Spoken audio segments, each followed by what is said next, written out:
Hello everyone, welcome back to my channel. আমি এখন এসে গেছি আমার দিদির বাড়িতে। সকালবেলা স্নান টান করেই চলে এসেছি। এখানে এসে টিফিন করলাম। দিদির রুটি, আলু ফুলকপির তরকারি করেছিল, এসে খাওয়া দাওয়া করেছি। সবাই এখন আবার চা খাচ্ছে। আজকে দিদির বাড়িতে যে অনুষ্ঠানটা আছে সেটা হলো আমার দিদির শ্বশুরের মামা। তিনি আগের বছর গত হয়েছেন, তো এবছর ওনার বাৎসরিকের কাজ হচ্ছে, তো তার জন্যই এখানে এখন আমরা এসেছি। আজ এখানেই খাওয়া দাওয়া হবে। তো চলো এখন তোমাদেরকে আমি দেখাই যেখানে রান্না হচ্ছে। আমি সেখানে এসেছি। পাপা মা আর একজন এসেছেন, কাকিমা, উনি রান্না করছেন। তাহলে চলো ওখানে গিয়ে আমি দেখাচ্ছি। এই যে আমি নিচের ঘরে এখন চলে এসেছি। এসে দেখছি এই যে রান্নার আয়োজন চলছে। আপাতত রান্না হচ্ছে একটা একটা করে। তো আমি পরে তোমাদেরকে দেখাবো যে কী কী রান্না হয়েছে। তো এখন হচ্ছে। তো এই যে মা এখানে বসে এখন গল্প করছে, আর যিনি কাকিমা এসেছেন উনি রান্না করছিল সব রান্না। আর বাবা এই যে দেখছে দাঁড়িয়ে দাঁড়িয়ে সব ঠিকঠাক রান্না হচ্ছে কি না। আর আমি আর দিদি এলাম যে কতদূর কী হয়েছে সেটা দেখার জন্য।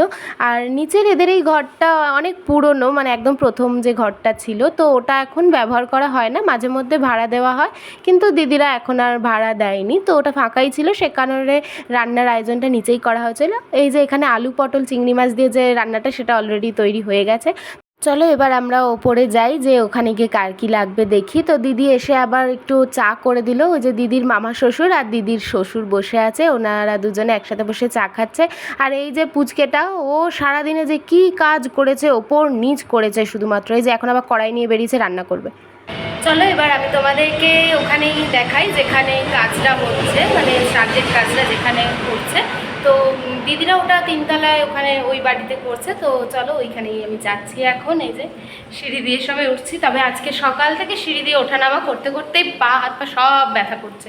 একবার এই দোকানে যাচ্ছি, একবার সিঁড়ি দিয়ে নিচে যাচ্ছি, নিচে রান্না হচ্ছে, একবার ওপরে, একবার ছাদে।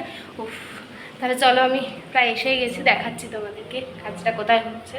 এই যে আমি এসে গেছি ওদের তিনতলাতে। তো এখনও রুম দুটো আছে, মানে করা হয়নি পুরো কমপ্লিট। তো ওইখানেই সে কারণে আয়োজন করা হয়েছিল শ্রাদ্ধটা। ওই যে দিদির শ্বশুরমশাই কাজে বসেছে, আর এই যে ব্রাহ্মণ ঠাকুর যিনি কাজটা করাচ্ছেন, আর জানলায় বসেছিল দিদির সেজো মামা শ্বশুর।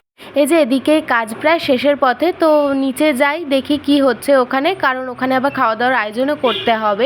এই যে নিচে এসে দেখি যে এখানে দিদি ডুগুকে অলরেডি খাওয়ানো শুরু করেছে, কারণ অনেকটাই দেরি হয়ে গেছিলো, বেলা হয়ে যাচ্ছিলো। কারণ এরপর আবার ব্রাহ্মণ ভোজনের জন্য ব্রাহ্মণদেরকে খাবার দেওয়া হবে, তো তারপরে আমরা সবাই খাবো। তো এই যে কাজ প্রায় শেষ হয়ে গেছে ওদের ওপরে। তো নিচে ব্রাহ্মণ ঠাকুর এলেই খাওয়া দাওয়া হবে। এই যে ব্রাহ্মণরা সবাই খাওয়া দাওয়া করে চলেও গেছে। তো এবারে আমরা খাওয়া দাওয়া করবো। দিদি এই যে সবাইকে খাবার দাবার বেড়ে দিচ্ছে। এই যে এবার বসে পড়েছি, আর দেরি না করে, প্রচণ্ড খিদে পেয়ে গেছে কারণ অনেকটা বেলা হয়ে গেছিলো। তাই চলো এবারে তাড়াতাড়ি করে খাওয়া দাওয়াটা শেষ করি। এই যে আমি, মা আর দিদির শাশুড়ি আর যিনি রান্না করেছিলেন, তো ওনাকেও বললাম যে বসে যাও, একসাথেই খেয়ে নিই। তারপরে হচ্ছে গিয়ে দিদি আর জিজু বাকি ছিল লাস্টে। তো আমি খাবার পরিবেশন করেছি ফার্স্ট টাইম। আমি দিদি আর জিজুকে খাবার দাবার দিয়েছি। তো তাড়াতাড়ি আমরাও খাই।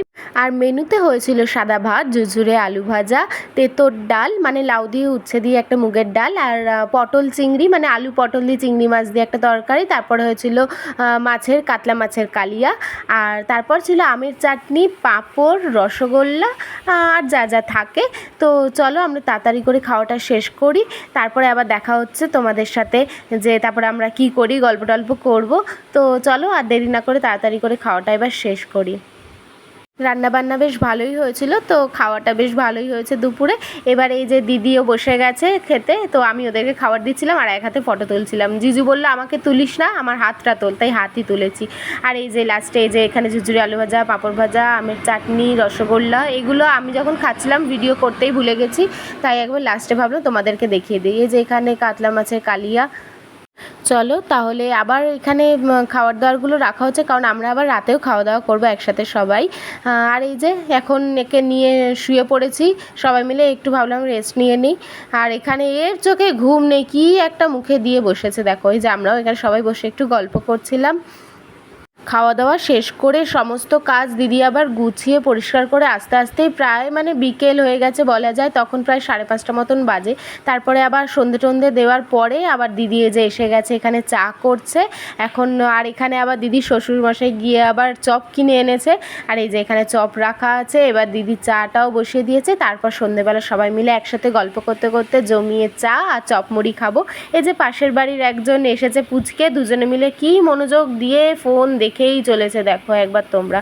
তাহলে চলো এবার দিদির সাথে গিয়ে সবার জন্য চপ মুড়িগুলো বেড়ে ফেলি বাটির মধ্যে। এই যে আলুর চপ পেঁয়াজি দিয়ে দিদি আবার তেল দিয়ে মুড়িটাকে মাখিয়ে দিয়েছে। তাহলে চলো ভিডিওটা তাহলে আজ এখানেই শেষ করছি। তোমাদের যদি ভিডিওটা ভালো লেগে থাকে তাহলে লাইক কমেন্ট শেয়ার সাবস্ক্রাইব করতে ভুলো না প্লিজ। টাটা।